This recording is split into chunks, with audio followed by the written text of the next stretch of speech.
Hey, welcome to Self-Development Repo. All right, let's just get right into it because I know this is something a ton of you have experienced.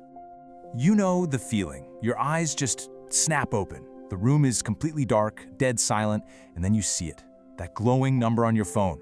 3 a.m. It feels off, right? Kind of spooky? You're not just sleepy awake, you're suddenly totally, completely awake. So what on earth is going on here?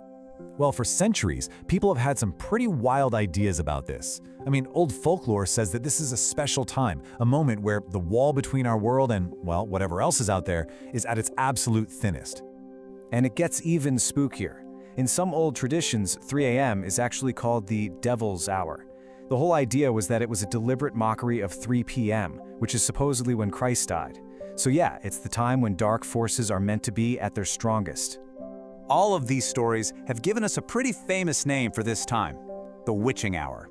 You know, a time when ghosts and ghouls are supposedly a little too close for comfort. But as cool as all that is, there's another story happening.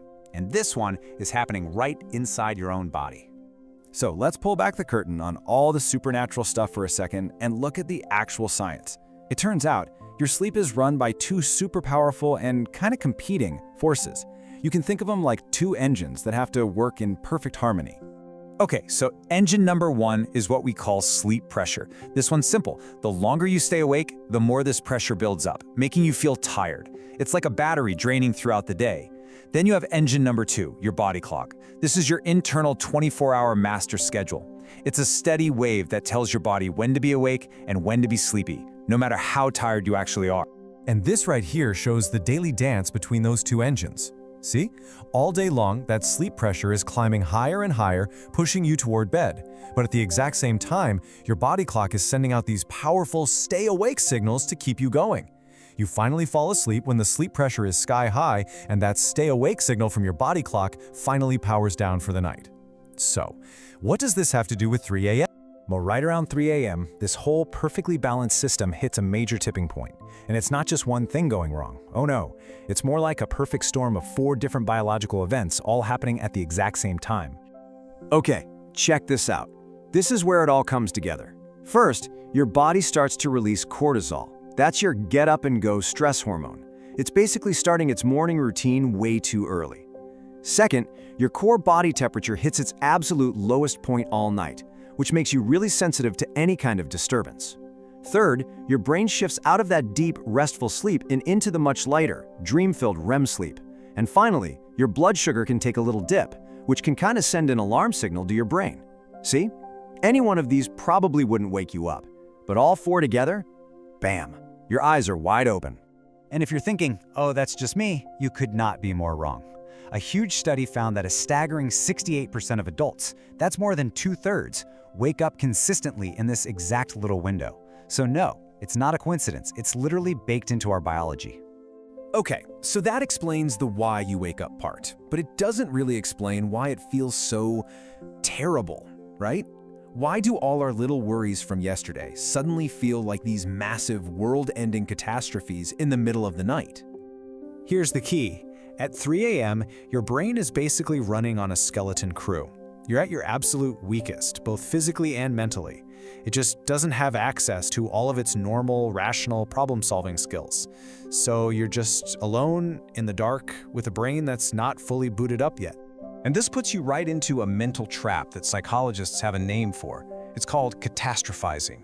Your half-asleep brain grabs onto some tiny little worry, blows it up into the absolute worst-case scenario, and completely forgets that you actually have the skills and resources to handle it.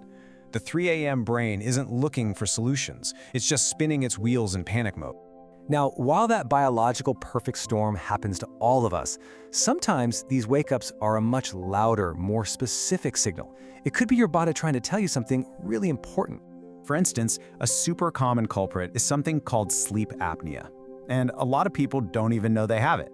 It's where you actually stop breathing for a few seconds at a time while you sleep. Your brain senses the danger, the lack of oxygen, and it jolts you awake to get you breathing again. And guess when this is most likely to happen? Yep, in the early morning when you're in that light REM sleep and all your muscles are super relaxed. And just look at this number. We're talking about an estimated 39 million adults in the US alone who have this condition. And the crazy part is, most of them have no idea. They just know they wake up a lot and feel exhausted all day. Now, for a totally different way of looking at this, there's the traditional Chinese medicine organ clock. This is an ancient system that says the time you wake up is a clue about what's going on emotionally. So waking up between 1 and 3 a.m., that's tied to the liver and emotions like stress or frustration. Waking up between 3 and 5 a.m., that's linked to the lungs and feelings of grief or sadness. It's a really fascinating way to think about what your body might be trying to tell you. Okay, so we've talked folklore, we've talked science, we've talked about all these hidden messages. But let's get to the important part. What can we actually do about it? How do we finally sleep through the night? Well, the good news is the answers are actually pretty simple. The single most powerful thing you can do is get that body clock of yours stable and strong. And here are 4 ways to do it. Number 1, wake up at the same time every single day. And I mean every day, even weekends. This is non-negotiable. 2, get some real sunlight in your eyes as soon as you can after you wake up. That's like the master on switch for your internal clock. 3, no more caffeine in the afternoon.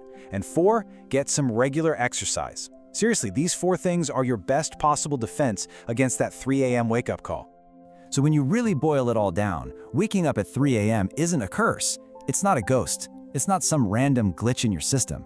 It's a signal. It's your biology, your stress levels, and your daily habits all coming together to send you a message in the middle of the night. That message might be that your body clock is off, or maybe your stress is too high, or maybe there's an underlying issue that really needs your attention. Your body is trying to talk to you. The only question is, are you listening? If you want to learn more about how to decode the incredible machine you live in every single day, make sure to subscribe to Self-Development Repo. Thanks for hanging out with me.